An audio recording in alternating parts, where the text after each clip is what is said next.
तो गाइस अभी मार्केट में गिरावट देखने को मिल रही है। ये गिरावट कितने दिन देखने को मिल सकती है कुछ कह नहीं सकते, क्योंकि मार्केट में एक नेगेटिव सेंटीमेंट बना हुआ है। नेगेटिव सेंटीमेंट में ये होता है कि मार्केट में जो सेलर्स होते हैं वो हावी होते हैं बायर्स पे। मतलब अगर 100 लोग बेचने के लिए तैयार है, वहां पे 10 लोग सिर्फ मार्केट में बाय करने के लिए तैयार है, और इसी वजह से मार्केट में एक गिरावट देखने को मिल रही है। और ये गिरावट अभी कुछ कह नहीं सकते, किसी को एग्जैक्ट मालूम नहीं है कि मार्केट कितने दिन तक और गिर सकता है। यहाँ पे हम जैसे रिटेल इन्वेस्टर्स को स्टॉक मार्केट में क्या करना चाहिए वही हम इस वीडियो में देखने वाले हैं। सबसे पहले आप ये समझिए अभी मार्केट में गिरावट क्यों देखने को मिल रही है। देखिए, मार्केट में पूरे वर्ल्ड में रिसेशन है। मार्केट ने क्या, मार्केट इस रिसेशन की वजह से गिरा नहीं। मार्केट में इन्फ्लेशन है, उसकी वजह से मार्केट गिरा नहीं। कोविड आया, उसकी वजह से मार्केट गिरा नहीं। मतलब अभी अगर मैं करंट सिनेरियो की बात करूं तो मार्केट में फिलहाल कुछ इस वजह से गिरावट देखने को नहीं मिल रही है। मार्केट इसको आराम से सस्टेन कर रहा है, मार्केट इसको एक्सेप्ट करके आगे बढ़ रहा है। लेकिन अभी मार्केट में जो गिरावट देखने को मिली है वो सिर्फ एक रिपोर्ट की वजह से गिरावट देखने को मिली है। मतलब एक कंपनी के ऊपर एक एलिगेशन लगा है और उसी वजह से मार्केट में एक नेगेटिव न्यूज सुनने को मिल रही है। अभी देखिए, ये जब रिपोर्ट क्लियर हो जाएगी, इसका आउटकम जो भी आएगा उसके बाद मार्केट ऊपर ही जाएगा, ये तो सबको पता है। क्योंकि देखिए, ये रिपोर्ट है, मतलब ऐसा नहीं कि पूरे वॉर छिड़ गई हो और इंडिया पे बहुत प्रॉब्लम क्रिएट हो गई हो। ये इंटरनल इशू है और वो सिर्फ एक कंपनी के साथ है, ना कि पूरे स्टॉक मार्केट के साथ है। तो ये जो सेंटीमेंट आप लोगों को देखने को मिल रहा है, नेगेटिव सेंटीमेंट देखने को मिल रहा है, ये सिर्फ एक कुछ टाइम के लिए है। देखिए, इन्फ्लेशन जैसे चीजों को हमारे मार्केट ने झेल लिया, वॉर जैसे सिचुएशन पे भी मार्केट नहीं गिरा, तो आप सोचिए कि मार्केट कितना स्ट्रांग है। हमारे स्टॉक मार्केट में रिटेल इन्वेस्टर अच्छा खासा एसआईपी कर रहे हैं, हर महीने अच्छा खासा इन्वेस्टमेंट कर रहे हैं रिटेल इन्वेस्टर। इसी वजह से मार्केट इतना सस्टेन देखने को मिल रहा है। अदरवाइज 2008 के मार्केट में तो इतनी बुरी तरीके से मार्केट क्रैश हुआ था कि 6-6% के लोअर सर्किट लग गए थे मार्केट में।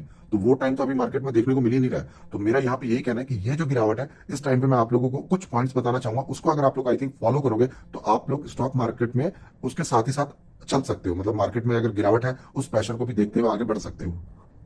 अभी स्टॉक मार्केट क्रैश हुआ है, इस क्रैश में हम लोगों को पैनिक नहीं होना है, हम लोगों को अपने आप को प्रिपेयर करना है। और कैसे प्रिपेयर करना है उसके लिए मैं आप लोगों को कुछ पॉइंट्स बताना चाहूंगा। देखिए, मुझे स्टॉक मार्केट में जो ये जो क्रैश है ना, इसके बारे में मालूम है कि क्रैश होने के बाद मार्केट किधर जाता है। अभी ये जो रीजन है, ये सिर्फ एक कंपनी के ऊपर देखने को मिल रहा है। ठीक है, पूरे इंडिया पे इंपैक्ट आ रहा है, लेकिन वो सिर्फ शॉर्ट टर्म के लिए। ऐसा नहीं कि पूरे इंडियन मार्केट ही करप्ट देखने को मिल रहा है, ऐसा बिल्कुल भी देखने को कुछ नहीं मिल रहा है। और ना ही ये जो एलिगेशन है वो भी बिल्कुल ऐसा है कि हाँ वो 100% रियल है। उसके पास्ट रिकॉर्ड सही है, लेकिन ऐसा नहीं कि जो ऑलवेज सच बोलता है वो सच ही बोलता जा रहा है। मतलब उसके जो रिपोर्ट्स हैं वो बिल्कुल 100% ट्रुथ हो, अभी कुछ कह नहीं सकते। तो यहाँ पे आप लोगों को ये समझना होगा कि ये जो सिर्फ रिपोर्ट्स देखने को मिली है, एक कंपनी के ऊपर देखने को मिली है, ना कि पूरे इंडियन मार्केट पर। तो यहाँ पे मैं आप लोगों को 6 पॉइंट बताऊंगा, इसको फॉलो कीजिए। उसके बाद आप लोग मतलब समझिए कि स्टॉक मार्केट में आप लोगों को कहाँ पे स्टैंड होना है, मतलब आप किस साइड खड़े हो। देखिए फिर, देखिए सबसे पहले तो आपको ये पता होना चाहिए, know what you own and why. मतलब किस कंपनी को आप बाय कर रहे हो, उस कंपनी के बारे में आप क्या जानते हो और क्यों उसको होल्ड कर रहे हो, ये आपको पता होना चाहिए, सबसे पहली बात। दूसरी बात, आपकी जो इन्वेस्टमेंट है, ट्रस्ट इन योर डाइवर्सिफिकेशन। मतलब आपकी जो इन्वेस्टमेंट है वो किसी एक सेक्टर में नहीं होना चाहिए या फिर किसी एक कंपनी में नहीं होना चाहिए। आपको कितना भी भरोसा क्यों हो, ऐसा नहीं होना चाहिए कि आपका पूरा का पूरा पैसा सिर्फ एक ही कंपनी या एक ही सेक्टर में लगा हुआ होना चाहिए, ऐसा नहीं होना चाहिए। वहीं पे आगे देखेंगे तो be ready to the by the dip. मतलब आपको कभी भी मार्केट गिरने पर उसके लिए तैयार रहना चाहिए कि हाँ मार्केट गिरा है, अब मुझे पैसा लगाना है। उसके लिए आप लोगों को रेडी होना चाहिए। अगर आप लोग स्टॉक मार्केट में हो, अगर आप लोगों ने एफडी करवाना है, बैंक में जाना है, वो एक अलग मैटर है। लेकिन अगर आप लोग स्टॉक मार्केट में हो तो आप लोगों को जब भी मार्केट नीचे गिरेगा तो उस टाइम आप लोग को रेडी रहना है कि हाँ मैं बाय करने का तैयार हूं। उसके बाद गेट अ सेकंड ओपिनियन। आपके पास एक दूसरा ऑप्शन भी होना चाहिए इन्वेस्टमेंट करने के अलावा। सिर्फ स्टॉक मार्केट में इन्वेस्टमेंट कर रहे हो ऐसा नहीं, आपके पास जो इन्वेस्टमेंट है वो आपका एक दूसरा इन्वेस्टमेंट, एफडी भी कह सकते हो, गोल्ड कह सकते हो, कहीं पे भी आपकी इन्वेस्टमेंट होनी चाहिए जिसको आप मानते हो कि ठीक है यहाँ पे पैसा कभी नहीं डूबता है, ठीक है चलता रहता है। तो वहां पे भी आपका एक सेकंड ओपिनियन, या फिर आप अपना एक सेविंग अकाउंट भी रख सकते हो। अभी स्टॉक मार्केट क्रैश हो गया और पूरा पैसा आपका उसमें इन्वेस्टमेंट है स्टॉक मार्केट में, तो पैसे किधर से लाओगे। तो सेकंड जो ऑप्शन होता है, मतलब ये जो सेकंड ओपिनियन है, इसमें आपका पैसा जो है या तो आप वो सेविंग अकाउंट में रखो, या तो आप गोल्ड में रखो, या फिर अपने हाथ में रखो। कहीं पे भी अपने पास जो है कुछ ना कुछ आपका एक दूसरा ऑप्शन होना ही चाहिए। और सबसे बड़ी बात, स्टॉक मार्केट में वॉलेटिलिटी तो ऑलवेज रहेगा। ये उतार चढ़ाव तो आपको आज भी देखने को मिला, कोविड में भी देखने को मिला था और आगे भी देखने को मिलेगा, जो भी हम लोगों को अभी देखने को मिल रहा है। तो focus on the long term, क्योंकि लॉन्ग टर्म में स्टॉक मार्केट ऊपर ही जाएगा। शॉर्ट टर्म में तो न्यूज की वजह से स्टॉक मार्केट गिरेगा, ये तो पहले भी होता है। तो यहाँ पे आपको ये सोचेगा कि नहीं स्टॉक मार्केट गिर गया मैं क्या करूं, ऐसा नहीं। वहां पे आपको लॉन्ग टर्म सोचना पड़ेगा, तभी जाके आप लोग स्टॉक मार्केट में आप सर्वाइव कर पाओगे। बड़ी बड़ी कंपनी स्टॉक मार्केट से सिर्फ इसलिए निकल पाती है, क्यों इसलिए निकल जाती है क्योंकि वो कुछ काम नहीं कर पाती है, चैलेंजेस नहीं ले पाती है। यहाँ पे चैलेंजेस लेना है तो लॉन्ग टर्म आपको सोच रखना पड़ेगा। और take advantage where you can. तो आपको एडवांटेज लेना स्टार्ट करो। आपको जब मार्केट में ऑप्शन मिल रहा है, एडवांटेज मिल रहा है, तो वहां पे उस एडवांटेज को उठाओ, ना कि दूसरों की तरफ सिर्फ वो एडवांटेज देखते रहो कि मार्केट गिर रहा है मैं अब बाय करूंगा, मार्केट 15,000 पे जाएगा तो मैं बाय करूंगा। नहीं, डिसीजन लेना स्टार्ट करो, एडवांटेज लेना, स्टेप हमें लेना ही पड़ेगा। ये नहीं कि हम लोग को वेट करना पड़ेगा, तो वो चीज नहीं करनी है, हम लोगों को एडवांटेज उठाना है। तो सबसे पहले अगर मैं कंपनी की बात करूंगा, डिक्सन के बारे में बात करूंगा, 2700 पे चला गया। लोअर सर्किट आप कह सकते हो 20% की गिरावट है। अब इस गिरावट के पीछे रीजन क्या है? तो गाइस कंपनी के नंबर्स जो है वो अच्छे नहीं है, मार्केट को पसंद नहीं आए, इन्वेस्टर्स को पसंद नहीं आए। प्लस अभी इसमें जो गिरावट हुई है वो इतनी होनी नहीं थी। इसमें दो रीजन आ गए, एक तो कंपनी के जो रिजल्ट है वो अच्छे नहीं लगे मार्केट को, प्लस मार्केट में ऑलरेडी एक नेगेटिव न्यूज चल रही है जो कि सबको पता है। तो ये दोनों मिला के कंपनी ने 10-10% प्लस किया और प्लस 20% लोअर सर्किट में चला गया। कंपनी की सेल्स की अगर मैं बात करूंगा तो 2400 करोड़ की सेल्स हुई है, जो कि पिछले साल कंपनी ने 3000 करोड़ की सेल की थी। तो कंपनी की जो सेल्स है उसमें 500 करोड़ की कमी देखने को मिली है, 500 से 600 करोड़ की। और यही चीज जो है मार्केट को पसंद नहीं आई है। लेकिन और साथ ही साथ अगर हम लोग देखें, सितंबर में भी कंपनी की 3800 करोड़ की सेल हुई थी। तो क्वार्टरली बेसिस भी सेल्स में बहुत बड़ी गिरावट है और ईयरली बेसिस पे गिरावट है 500-600 करोड़ की। तो सिंपल सी बात है, अगर आपकी सेल्स नहीं होगी, कंपनी की सेल्स नहीं होगी, तो कौन उस कंपनी पे पैसा लगाने के लिए तैयार है? अगर आप मुझे पैसा दे रहे हो और मेरी कंपनी बड़ी नहीं हो रही है, सेल्स ही नहीं कर पा रही है, तो आप पैसा क्यों दोगे? इसीलिए क्या हुआ है कि आज यही देख के सब लोग डर गए और उन्होंने मतलब नेगेटिव हो गया कि भाई ये तो कंपनी की सेल्स देखने को मिल ही रही है। तो 5% के रेवेन्यू से, प्रॉफिट मार्जिन से कंपनी काम कर रही है। इवन 5% देखने को मिला, थोड़ा बढ़ता हुआ देखने को मिला है। और फाइनली जो कंपनी का नेट प्रॉफिट आया था वो 86 से 52 पे आया है। मतलब सालाना बेसिस तो कंपनी के नेट प्रॉफिट में ग्रोथ है, क्वार्टरली बेसिस गिरावट है। इसी वजह से कंपनी के जो शेयर प्राइस है उसमें इतनी बड़ी गिरावट देखने को मिली है। बेसिकली ऐसा नहीं कि कंपनी डूब गई, बंद हो गई, ऐसा कुछ नहीं है। इतने बुरे नंबर भी नहीं है। सालाना बेसिस प्रॉफिट में तो ग्रोथ है, सेल्स में डिप है। सबसे ज्यादा अभी अर्निंग पर शेयर अभी कमा रही है, पिछले क्वार्टर 13 रुपए हो गया था। लेकिन नेट न्यूज के साथ साथ प्लस रिपोर्ट रिजल्ट के साथ साथ स्टॉक का प्राइस लोअर सर्किट में देखने को मिला है। और उसके पीछे कंपनी ने रीजन बताया कि जो मोबाइल सेल्स थी ना कंपनी की, उसमें कमी देखी गई है। मतलब मोबाइल्स की जो सेल्स हो रही थी उसमें मतलब गिरावट देखने को मिली है। और इसी वजह से पूरा जो है पूरा मार्केट जो इसका कंपनी का जो सेल्स है उसमें डिप देखने को मिला। अगर मोबाइल सेल्स होती तो ऑटोमेटिक कंपनी का सेल्स बढ़ जाता। तो ये कंपनी की तरफ से स्टेटमेंट देखने को मिला है अभी। तो देखिए गाइस, वैसे मैं आपको बता दूं कि इस कंपनी ने अगस्त में एक ऑलरेडी आर्टिकल डाला था कि ये एप्पल के साथ फोकस कर रहे हैं। और अभी हमने कंपनी के सीएफओ का इंटरव्यू सुना कि उन्होंने बताया कि जो कंपनी है वो फोकस कर रही है, आने वाले टाइम पे कुछ बड़े क्लाइंट्स को ऐड करना चाह रही है। और ये जो हम लोगों को अभी मार्केट में कंपनी की सेल्स देखने को नहीं मिली, ये ओवरऑल मार्केट के एस्टिमेट को इसने बीट किया। क्योंकि मार्केट का इतना सेल नहीं था जितना सोचा जा रहा था। उसके बावजूद कंपनी ने बताया कि ठीक है, मार्केट में प्रेशर होने के बावजूद हमने एक ओके सेल्स किया। ऐसा नहीं कि हम लोगों ने बहुत अच्छा किया, हम लोगों ने मार्केट में अपने आप को सस्टेन किया।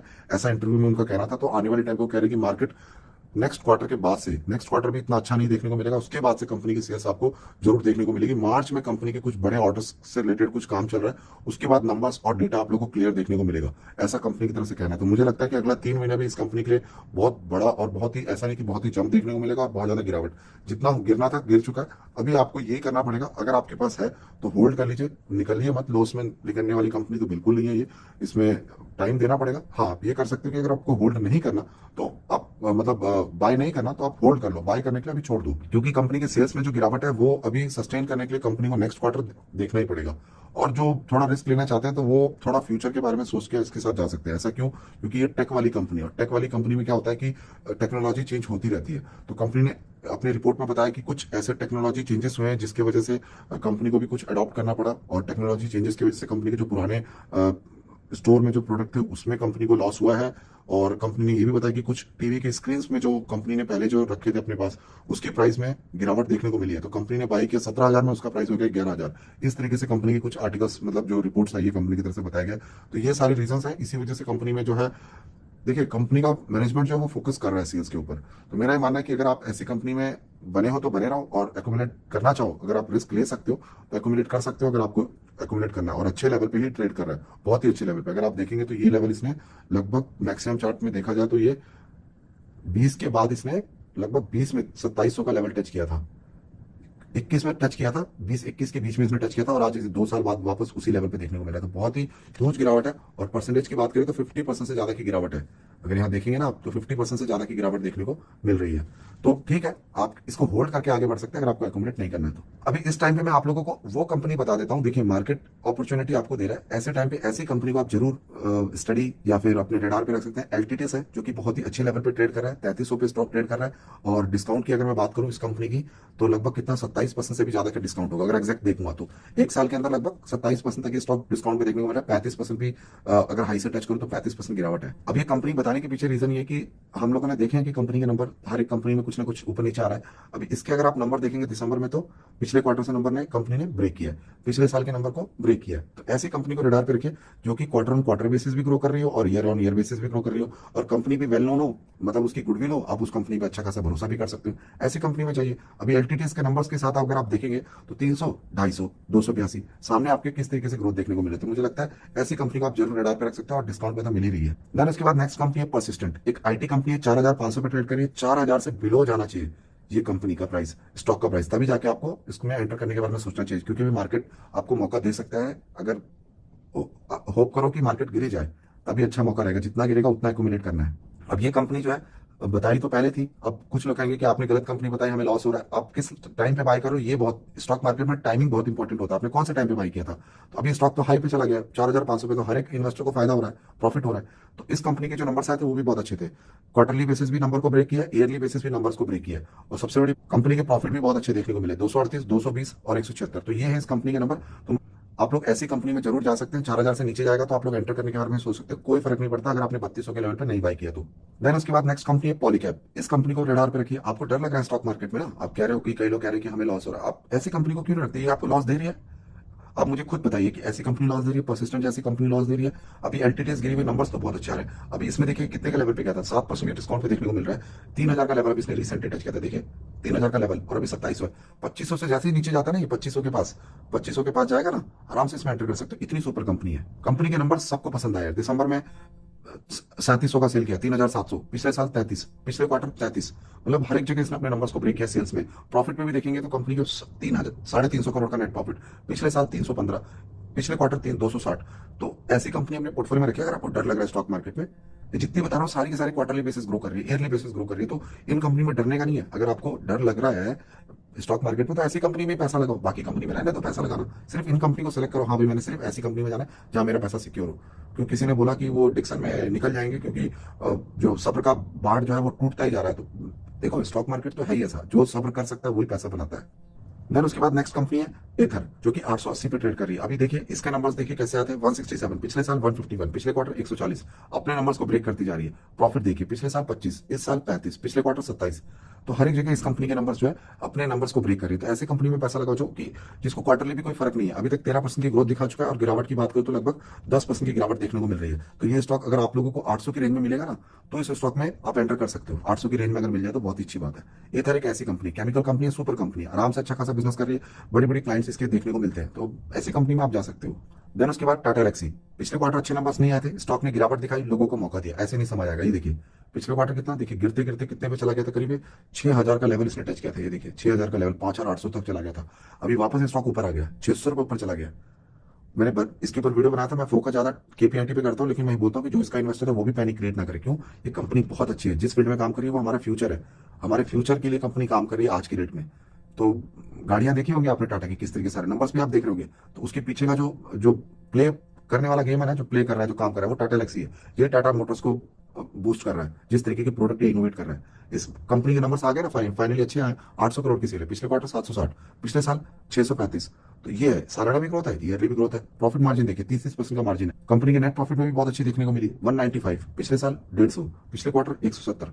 तो मेरा ये मानना है कि ऐसा होता है जब पूरा मार्केट आपको मौका दे, तो ऐसी कंपनी को आपको लेना चाहिए। और 6000 के लेवल पे अगर आए ना मार्केट मौका देगा, तो जरूर इस कंपनी को